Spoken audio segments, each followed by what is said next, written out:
13 table easy trick ఏంటంటే first 0 to 9 numbers వేసుకోవాలి.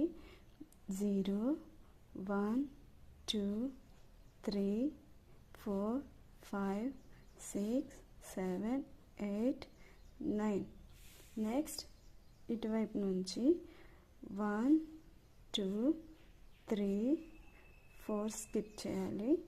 5 6 7 8 skip చేయాలి. 9 10 11 12 స్కిప్ చేయాలి.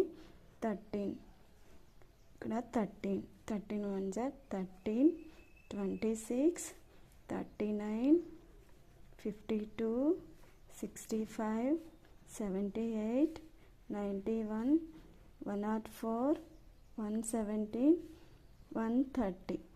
13 table completed.